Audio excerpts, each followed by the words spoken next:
अगर आप experienced professional हैं और जॉब स्विच करने की प्लानिंग कर रहे हैं तो ये वीडियो स्किप मत करिएगा। सिर्फ एक कंपनी बंद होने की वजह से बहुत से कैंडिडेट बिना वजह पैनिक कर जाते हैं, राइट। सोचिए आप लोगों ने 5 से 6 साल पहले किसी एक कंपनी में काम किया था, गॉट इट। आज वो कंपनी परमानेंटली बंद हो चुकी है, आपका इंटरव्यू क्लियर हो गया है, सैलरी फाइनल हो गई है और ज्वाइनिंग प्रोसेस भी शुरू हो गया है, लेकिन बैकग्राउंड वेरिफिकेशन के टाइम पता चलता है कि आपकी प्रीवियस कंपनी अब एग्जिस्ट ही नहीं करती। अब क्या होगा? क्या ऑफर लेटर कैंसिल हो जाएगा? क्या ज्वाइनिंग रुक जाएगी? या बैकग्राउंड वेरिफिकेशन फिर भी कंप्लीट हो सकता है? ये कोई हाइपोथेटिकल केस नहीं है, मेरे रिक्रूटमेंट करियर में ऐसा एक रियल केस आ चुका है। एक कैंडिडेट का इंटरव्यू क्लियर हो गया था, हायरिंग मैनेजर ने अप्रूवल दे दिया था, सिर्फ बैकग्राउंड वेरिफिकेशन बाकी था, राइट। जैसे कि आप जानते हैं background verification generally third party agency करती हैं और वेरिफिकेशन के दौरान पता चलता है कि कैंडिडेट जिस कंपनी में पहले काम करता था वो परमानेंटली बंद हो चुकी है, राइट। कैंडिडेट ने फौरन मुझे फोन किया, उसने कहा सर मेरी प्रीवियस कंपनी बंद हो गई है, कहीं मेरी ज्वाइनिंग कैंसिल तो नहीं हो जाएगी? उसकी आवाज में टेंशन साफ सुनाई दे रही थी। फिर मैंने उस कैंडिडेट को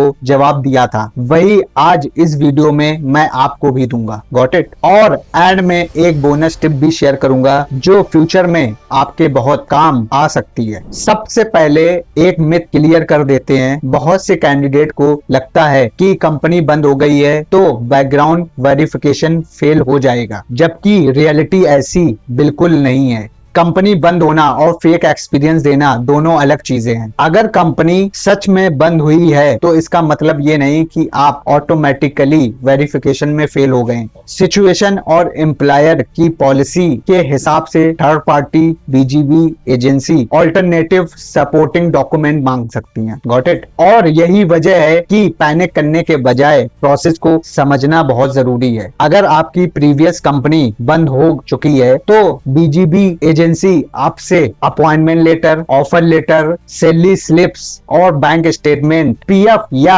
यूएएन रिकॉर्ड, एक्सपीरियंस लेटर या फॉर्म 16 जैसे डॉक्यूमेंट्स मांग सकती हैं, राइट। और हर कंपनी और हर बीजीबी एजेंसी का प्रोसेस अलग हो सकता है, इसलिए रिक्वायर्ड डॉक्यूमेंट भी केस के हिसाब से अलग हो सकते हैं। अगर आप जॉब सर्च कर रहे हैं और इंटरव्यू की प्रिपरेशन कर रहे हैं या फ्यूचर में कंपनी स्विच करने वाले हैं तो एचआर इनसाइडर नसर को सब्सक्राइब जरूर कीजिए। यहाँ आपको रिक्रूटर के रियल एक्सपीरियंस पर बेस्ड प्रैक्टिकल करियर गाइडेंस मिलती है, गॉट इट। अब वापस उस रियल केस पर आते हैं। कैंडिडेट ने बिना कुछ छुपाए पूरी सिचुएशन ऑनेस्टी बताई। उसके पास अपॉइंटमेंट लेटर था, सैलरी स्लिप थी, बैंक स्टेटमेंट में सैलरी क्रेडिट होती थी, पीएफ रिकॉर्ड भी अवेलेबल थे। उसने ये सब जेन्युइन डॉक्यूमेंट वेरिफिकेशन के लिए सबमिट किए और सबसे अच्छी बात ये थी कि उसने कोई फेक डॉक्यूमेंट्स नहीं दिया, कोई इंफॉर्मेशन हाइड नहीं की, डेट्स में कोई मैनिपुलेशन नहीं की। अवेलेबल डॉक्यूमेंट के रिव्यू के बाद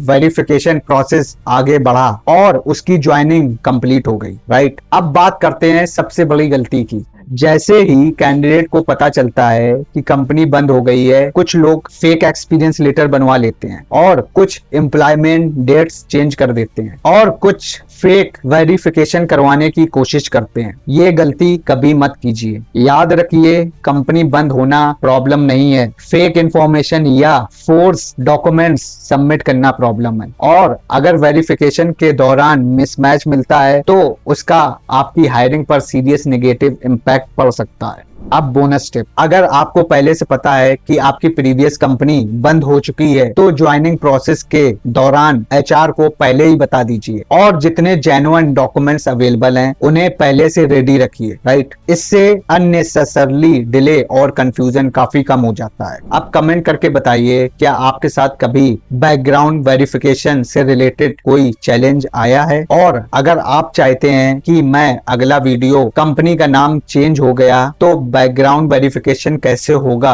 पर बनाऊं तो कमेंट में पार्ट 2 जरूर लिखिए। मिलते हैं अगले वीडियो में, तब तक थैंक यू सो मच।